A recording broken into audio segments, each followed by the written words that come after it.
Consider these two scenarios. A family spends Saturday afternoon at the local shopping center, buying a new washing machine, summer sandals, children's books and dog food. With every purchase, the state takes its cut, courtesy of California's 7.25% sales tax.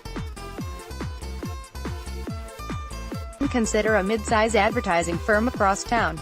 It contracts with an accountant, a software developer, a lawyer and a cleaning service.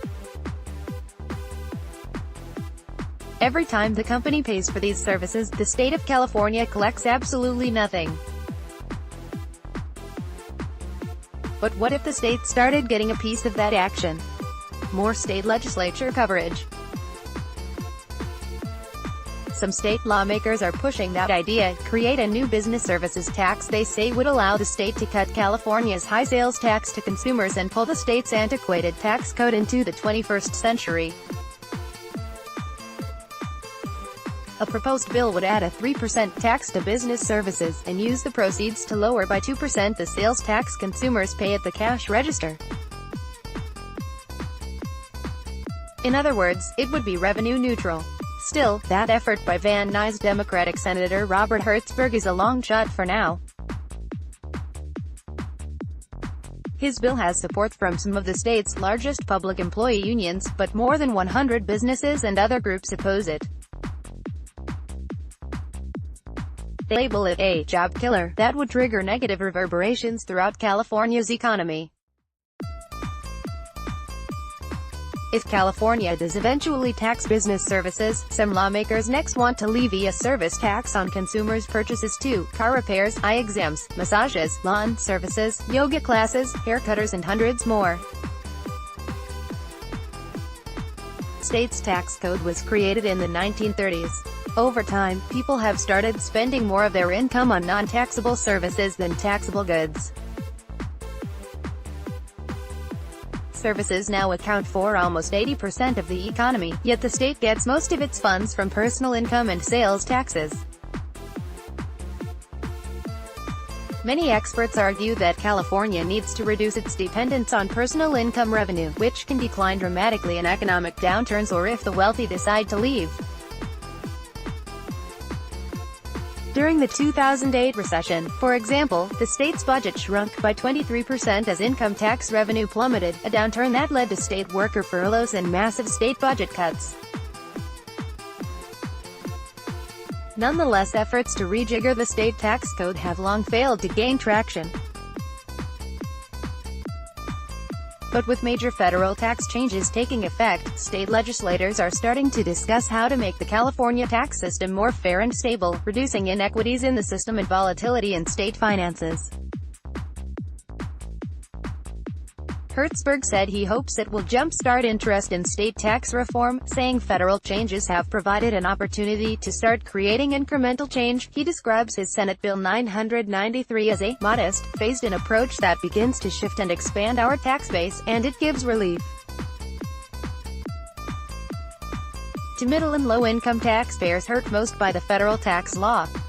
He also contends it could raise $14 billion in its first year, and make out-of-state companies doing business in California contribute to the economy when people make use of their services within California. An architect working in Los Angeles but building in China would not have to pay this service tax, for instance, because the service is received outside the state. In contrast, a legal consultation from a New York lawyer to a California client would be a taxable activity here.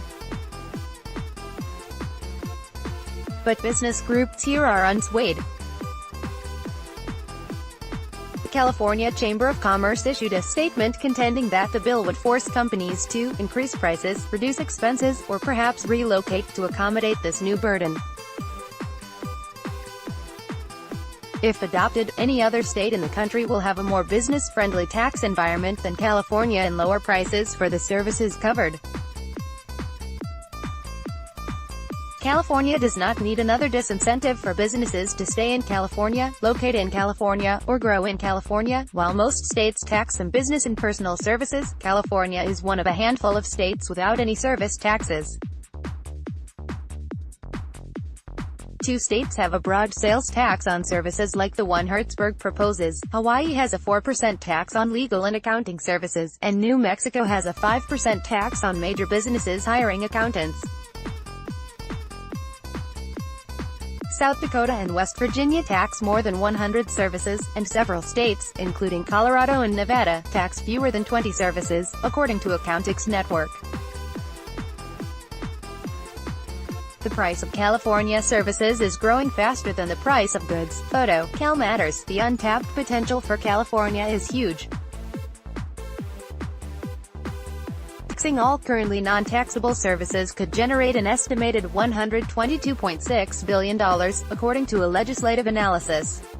7 years ago, lawmakers sent Gov. Jerry Brown a measure to merely study the financial impact of using a broad sales tax on services to cut personal income and sales taxes, and even so, he vetoed it. Earlier this month, Brown unveiled a nearly $9 billion surplus in a state budget that's just shy of $200 billion. Brown has said his office is working on frameworks for a change in the tax system, but he does not see the political will to make it happen. Asked about Hertzberg's idea for a service tax, he responded, "It will take the business community.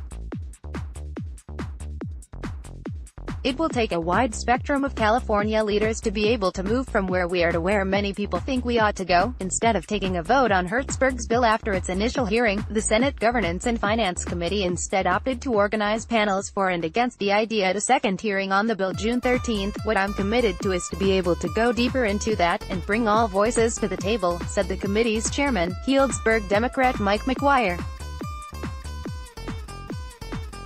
"This is one we're going to be talking about for quite some time," McGuire said. CalMatters.org is a non-partisan media venture explaining California policies and politics.